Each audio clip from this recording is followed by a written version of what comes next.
How are you? I'm doing great today. Yeah.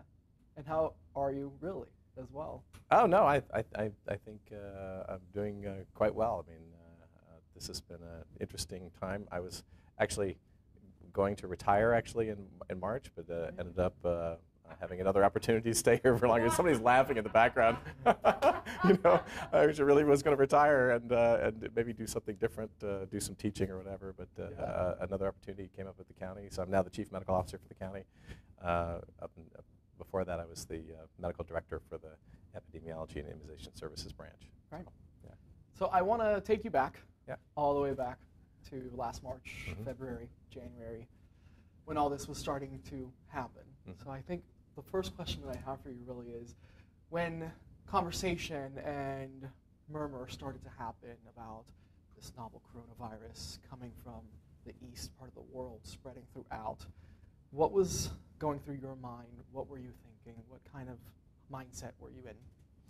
Well, my job at the time was the Communicable Disease Controller for the county. So I was, you know, literally every day I was watching the different news posts and blogs on what's happening really throughout the world on infectious disease.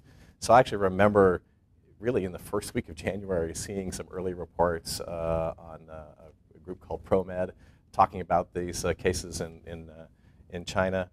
And I guess I, you know, at the time thought, oh, this is like other things that are sort of like early murmurs of something, whether it was, you know, the MERS-CoV from the Middle East, or whether it was Zika or Ebola. I mean, I just sort of thought about it in that context. Oh, there's this other cluster of illnesses in this other part of the world, and we just got to monitor that for a little while to see what is going to happen.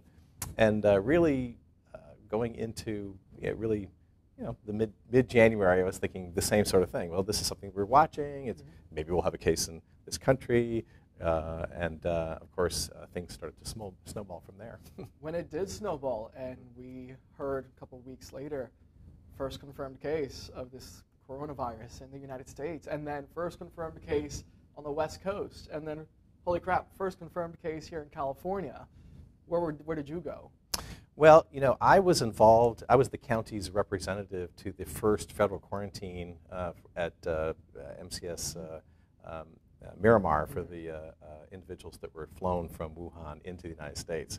So, and I was, you know, knew that was going to happen. I was involved with planning on that, and so I was really kind of thinking about that as I was sort of thinking, oh, there might be a case that would show up in the United States, which happened after that. Mm-hmm. And I was just so involved with just the planning and execution of that. It was the first time that we basically been doing federal quarantines in the United States in 50 years. So everybody was trying to go, oh gosh, how do we do this? And how are we going to be good local partners to the feds who were actually, you know, conducting this quarantine? Leading into that, what were some of those conversations like when you're kind of coming to grips with, this thing is here, it's coming. Yeah. How do we deal with this? Well, the first thing is sort of denial. Like, why us? Why did they pick, you know, why did they pick this Marine Corps Air Station out of all the places they could have picked? And once you sort of get over that, you said, oh, well, it is us. What are we going to do? And we kind of brought all our partners together and the local healthcare systems to be the backup and the EMS system. And we worked closely to come up with a plan of what would happen if these cases did occur here and how would we take care of them through the system. And in hindsight, even though it was sort of, we thought it was sort of a burden at the time, we actually, those were the first cases that our entire system had seen. And we put together things in preparation for that we then built upon when we actually ended up having our first cases in the United States and then our first cases in San Diego. So we were, you know, it would have been hard for us to believe at the time. It was really good preparation and necessary preparation for what actually came afterwards. Yeah. So shortly after that, it's kind of like a timeline of tick by tick by tick. Shortly after that, we started having these conversations about, okay, this state is shutting down. Okay, this state is, you know, quote unquote, shutting down, and they're putting restrictions in place and all this kind of stuff. When you were in the room in those conversations, what part did you play in them, and what was coming out of your mouth and what you were saying, but also in your head as a man, as a doctor, as someone with a family? What were the thoughts there? Well, I think, you know, what I was trying to do is really try to bring as much information as possible to the table. Mm-hmm. My role as the person who was sort of following what was going on in the various areas and what we knew about the disease at the various times was to try to just give the best medical input to what was a larger kind of decision. Again, I felt that was similar to what I had done. I've been in the Navy for 24 years and spent 9 years with the Marines. And many times when I was with my Marine Corps colleagues, I'd be the only doctor in the room advocating and talking about a medical perspective that then was being balanced against all the other operational perspectives of what the final decision would need to be. And so I learned then, just, hey, these are the medical perspectives. You stick to your guns. You stick to the things that you know.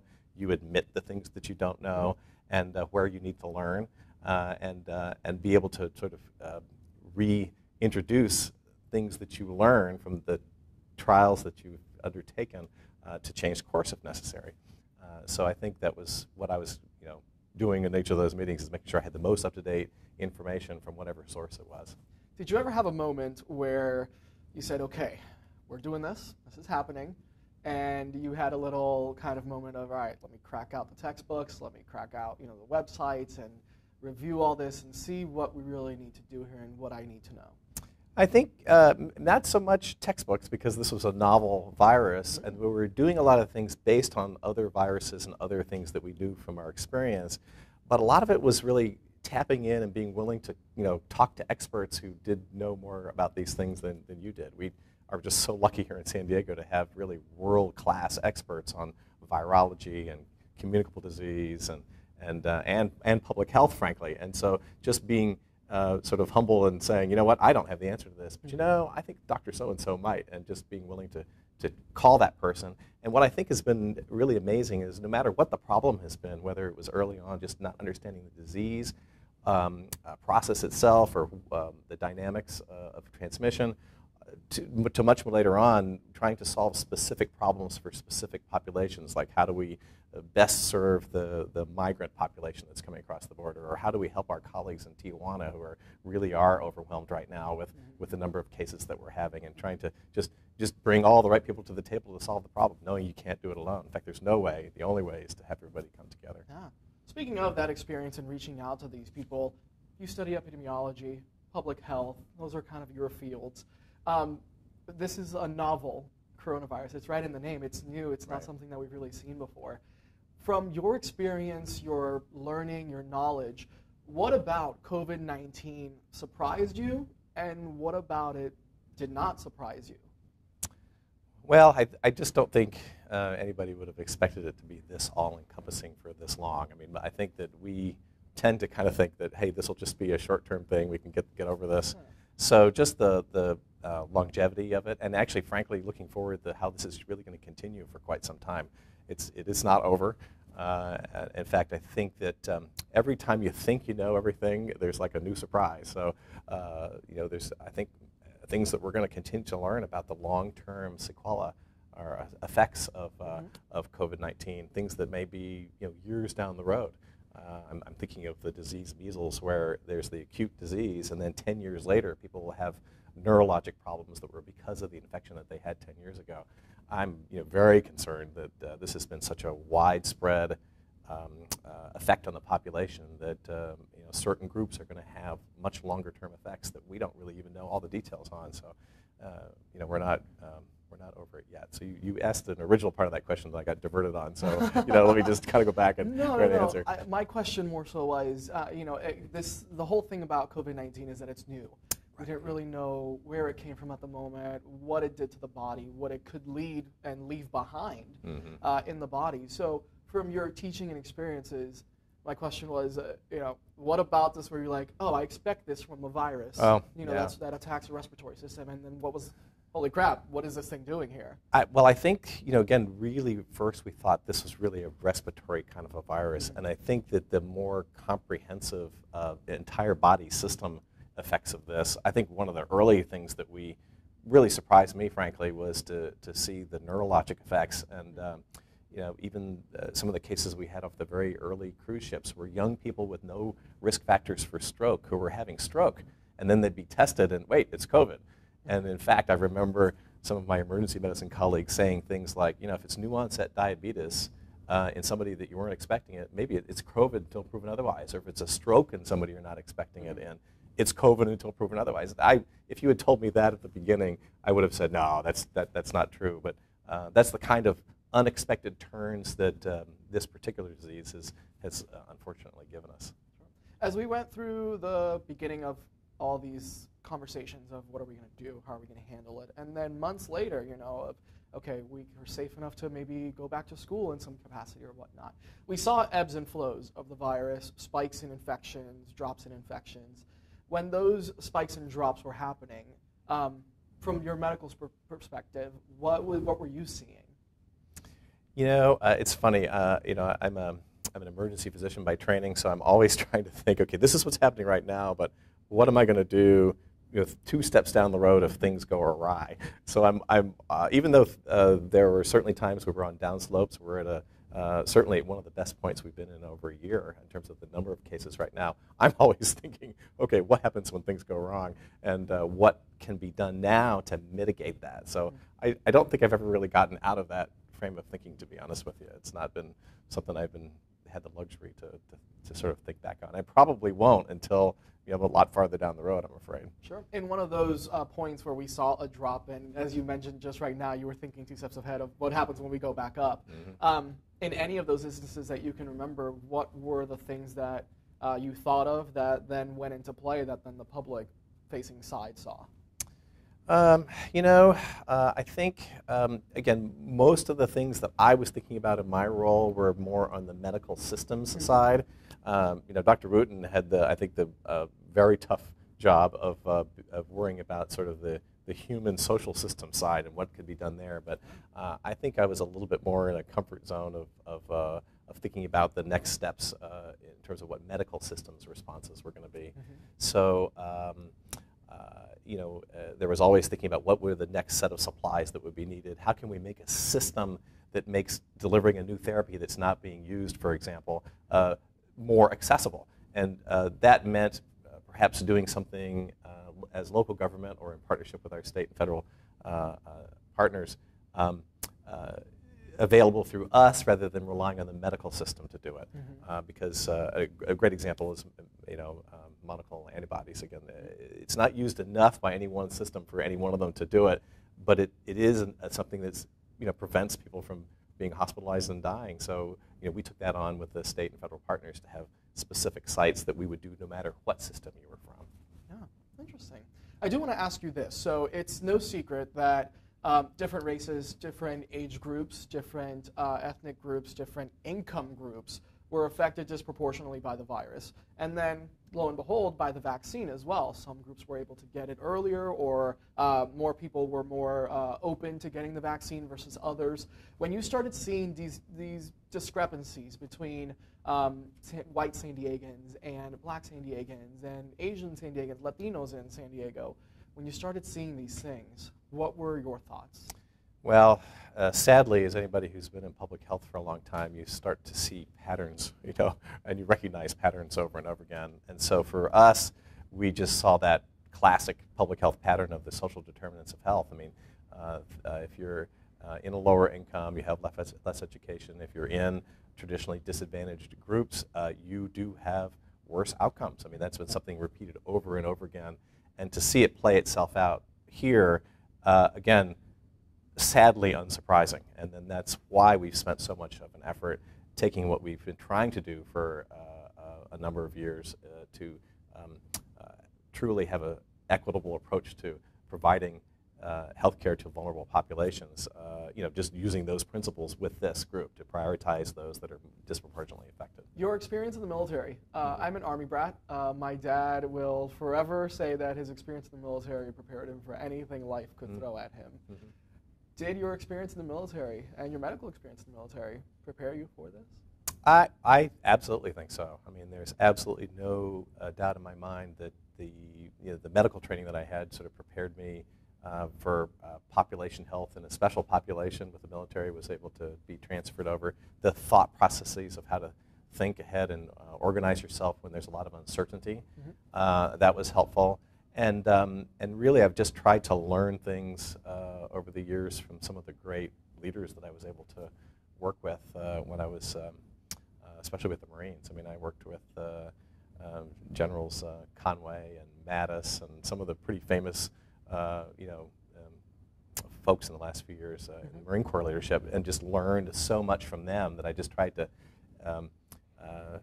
take a lot of their leadership principles and their decision-making principles to try to apply it to this. Because again, there's probably one of the most uncertain environments that there is the combat environment, and there are ways to make it manageable and more predictable.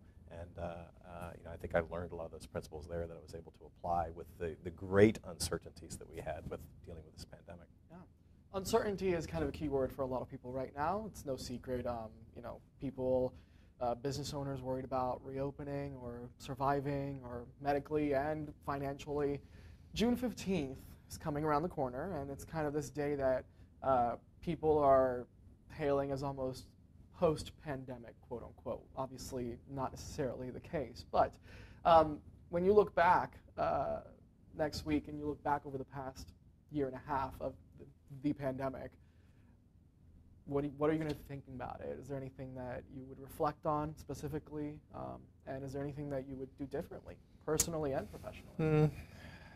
Goodness, there's a lot of questions there. I know. So I'll break it down for you. Yeah, no, I think I'm excited about June 15th because it is, I think, a milestone. We've reached other milestones recently that made this possible. The number of cases being less than 100 per day, the number of people getting vaccinated, and it's just really amazing that all this has happened. And even when you step back in a short period of time, to have these therapeutics and things that we know work now, and vaccinations that are actually in people's arms and affecting the course of the epidemic and pandemic is amazing when you actually stop and think about the science behind all that.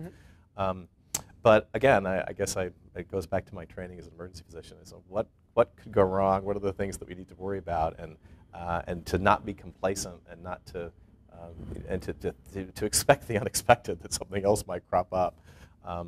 So I think looking back, I think we did a lot of really great things, especially here in San Diego. If you just look at the metrics, the number of our death rates, our case rates, our hospitals utilization, we've really done a great job and been in a position to help others. Remember, we helped our colleagues in Tijuana, we helped our colleagues in Imperial County. We've learned so many lessons here that we could send to other people that and we were willing to listen to others as they learned their lessons. It's one of the things I learned in medical school. Always better to learn from other people's experience than your own, especially if it's not very good. So yeah, I think that again, some of the things that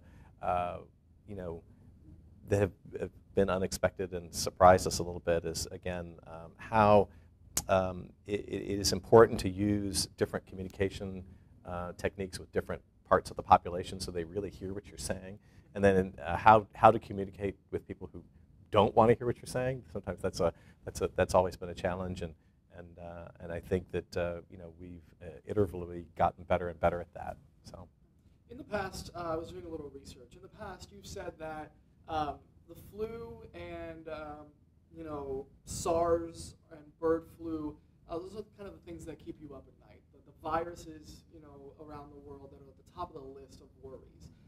Has the appearance of COVID-19 shaken that? No, I'd say it's reinforced it. There's always some other thing out there that could go, if it's in the right place at the right time, can start a conflagration. I guess again, in San Diego, we're used to the fire analogy for very good reasons, and things spark. There are sources of heat all over the place, and if you have the right spark go to the right fuel, you can have a real disaster on your hands, and that possibility always exists. And so you just really always have to be on guard for that, have systems in place to respond when it gets that bad, but hopefully do the preventive work so that that fuel has been cleared before the spark ever came about. And so I think that's how I would answer that question, I guess. Yeah. Good use of the analogy there. Yeah. That helps. What's next for you? Again, June 15th next week is kind of, again, this day people are saying, oh, freedom, the end of the pandemic. What's next for you? Well, again, I definitely am a person who wants to urge caution. The pandemic is not over.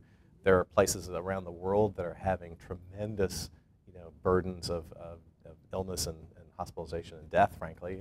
Just have to turn on the news and watch what's going on in India and other countries. We just have to be on our guard at all times to be sure that we're, again, a couple steps ahead to make sure that another variant doesn't raise its head that could require modification of the vaccines that are being used. I'm definitely not one of those rest on your laurels kinds of people. I'm always thinking, what's the next step? And then really and truly, there are still people in San Diego who are being affected by this. People are still being infected as we're sitting here. And some of them may be one of those bad outcomes of hospitalization or death or a prolonged medical syndrome. And so really until that's down to, almost to zero, am I going to really feel like we've really done our job. Yeah. I want to ask you something that Dr. Wooten mentioned with Carlo as well. You are the medical guy. You know the medicine, and this is what you do. Throughout the course of the pandemic, there have been people out there who have fought that very openly, very publicly. What was going through your mind in those moments? Did you ever have a moment of, come on, guys, this is the science. Like, this is it. You know what I mean? This is what's happening. I don't think it was so much this is the science. I think that that there are some aspects that I think are just true. I mean, and we sometimes had to learn a bit before we got to what we knew is true knowledge. But it's interesting to me how some individuals really, with the first way they framed the pandemic or the first pieces of information that may have not been true early on, they've held on to that. But I think that's human nature in many ways, but it's just really amazing to me how some people really just hold on to those things and not let them go. I like to sort of use this, another analogy is that, you could sort of think about this pandemic as sort of a big box, and you might know what was in the little corner of the box, but the rest of it was just really a bunch of unknowns. And our job in the scientific world was to try to, scientifically approach that unknown territory and learn and fill it with facts. People will fill that space, especially the longer it lasts, with all kinds of things. And a lot of people will fill it with things that are very reflective of their own experience and what they know. They could fill it with hope. They can fill it with compassion for others. They could fill it with fear. They could fill it with anger. And so, again, I've always thought, hey, look, while we have a chance to shape what people are putting into that unknown space, let's do it with knowledge and compassion, because really those are the best things to fill that space with, so that you can sort of deal with the unknown, to be honest with you. And how some people can hold on to some of those negative things in that space has surprised me over time. Yeah. All right, I want you to take your doctor hat off for a little bit. What is Eric looking forward to the most? Well, in the next few weeks, it's continuing to train my puppy. He's actually house trained now, so I would like to get to the next step of making sure that he can do. He's a retriever, so I want him to do his job, which is to retrieve. He's actually doing really well with that, but I would like him to do other things. Yeah. I've only had one airplane trip since this whole pandemic began. It was actually to go pick up the puppy. And that was a weird experience, just really odd. It'd be nice to go back to being on an airplane where it doesn't feel weird. Yeah. I'm also looking forward to a sort of our first real trip on a vacation somewhere, and we're trying to figure out where to go and what to visit. I think we're just now enjoying doing things locally here, going out to dinner and that sort of thing that we hadn't been able to do. It'd be kind of fun to go into a movie theater again. Actually, a live theater. Those are things that I'm personally looking forward to. I used to have seasons tickets to a couple of different theaters here in San Diego, and I cannot wait to be in the audience again and just be part of that live performance. We were talking about music earlier too. Same thing.